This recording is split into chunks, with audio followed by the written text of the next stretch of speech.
Hi.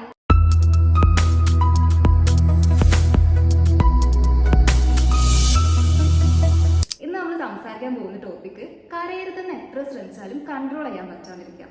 അതുപോലെ comfortable ആയിട്ടുള്ള ആളുകളിൽ നിന്നും എന്തെങ്കിലും നെഗറ്റീവ്സ് ഒക്കെ കേൾക്കേണ്ടി വന്നാൽ പിന്നെ അതോർത്ത് കംപ്ലീറ്റ്ലി ഓഫ് ആവുക. എന്തിന് ടോട്ടലി നിങ്ങളുടെ മനസ്സമാധാനം മുഴുവൻ ആ വ്യക്തിയുടെ സ്വഭാവത്തെ ആശ്രയിച്ചിരിക്കാം.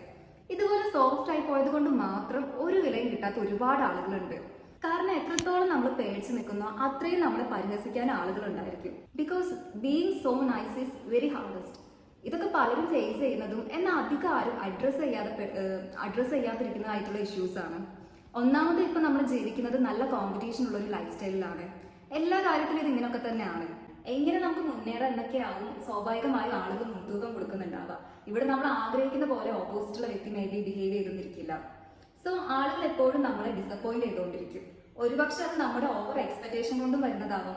ഇവിടെ നമ്മുടെ ക്യാരക്ടറിൽ ഇന്റൻഷനലി കുറച്ച് ചേഞ്ചസ് ഒക്കെ കൊണ്ടുവരാൻ കഴിഞ്ഞാൽ ഇതുപോലുള്ള പ്രശ്നങ്ങളിൽ നിന്നൊക്കെ കുറെയൊക്കെ നമുക്ക് ഒന്ന് രക്ഷപ്പെടാൻ വേണ്ടി പറ്റും. ആദ്യം തന്നെ ആ ഓവർ എക്സ്പെക്ടേഷൻ എടുത്ത് ഒഴിവാക്കാണ് വേണ്ടത്. കാരണം ആളുകൾക്ക് നമ്മൾ ഇമോഷണൽ ആണോ അല്ലയോ എന്ന് മനസ്സിലാക്കാനുള്ള കഴിവുണ്ട്. അത് മനസ്സിലാക്കി അവർ നമ്മളെ മിസ്യൂസ് ചെയ്യാനുള്ള ചാൻസസും കൂടുതലാണ്. സപ്പോസ് നാർസിസിസ്റ്റ് പേഴ്സണാലിറ്റി ഉള്ള ആളുകളുമായി നിങ്ങൾ ഡീൽ ചെയ്യുന്നത് എന്നുണ്ടെങ്കിൽ അറ്റ്ലീസ്റ്റ് നിങ്ങൾ നിങ്ങളുടേതായ വർക്കിൽ ബിസി ആണെന്ന് കാണിക്കാനെങ്കിലും ഒന്ന് ട്രൈ ചെയ്യുന്നത് നന്നായിരിക്കും. പ്രത്യേകിച്ച് നാർസിസിസ്റ്റ് ആയിട്ടുള്ള ആളുകളിൽ നിന്ന് എസ്കേപ്പ് ആവുന്നത് അത്ര എളുപ്പമല്ല. അവിടെ ഒരു ഡിറ്റാച്ച്ഡ് അറ്റാച്ച്മെന്റ് ഉണ്ടാക്കുന്നത് പെട്ടെന്നൊരു ലോസ് ഉണ്ടാകുമ്പോൾ നമ്മുടെ നോർമൽ ലൈഫിനെ അധികം നെഗറ്റീവ്ലി അഫക്റ്റ് ചെയ്യാതിരിക്കാൻ ഇത് ഹെൽപ്പ് ചെയ്യും.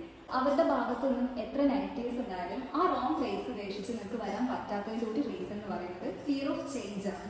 കൂടുതൽ വിഷമത്തിലേക്ക് പോകാതിരിക്കാൻ വേണ്ടി നിങ്ങൾ തന്നെ നിങ്ങളെ ജസ്റ്റിഫൈ ചെയ്യാണ്ടിരിക്കുകയാണ് അവിടെ ഉണ്ടാവുന്നത്. But change is the only constant thing in life. I'm sure as you experience more life, you will be able to deal with changes better. ഈ ഒരു റിയാലിറ്റി മനസ്സിലാക്കി പ്രോപ്പർ ഡിസിഷൻസ് ലൈഫിൽ കൊണ്ടുവരാൻ ശ്രമിക്കണം. മാറ്റങ്ങൾ നല്ല രീതിയിൽ അക്സെപ്റ്റ് ചെയ്യുക, പേഴ്സണൽ ഗ്രോത്തിനായിട്ട് വർക്ക് ചെയ്തുകൊണ്ടിരിക്കുക. അപ്പോൾ ഇത്രയുള്ള ഇന്നത്തെ വീഡിയോയിൽ ഈ ഒരു കോൺസെപ്റ്റിനെ കുറിച്ച് നിങ്ങളുടെ അഭിപ്രായം എന്താണെന്ന് അറിയാൻ താല്പര്യമുണ്ട്. സോ എല്ലാവരും ലൈഫിനെ ഡിഫറെൻ്റ് ആയിട്ടായിരിക്കും കാണുന്നുണ്ടാവുക. അതുകൊണ്ട് തന്നെ ഡിഫറെൻറ്റ് വ്യൂ പോയിന്റ്സും ഉണ്ടാവും. അതെല്ലാം കമൻറ്റ് ചെയ്യുക.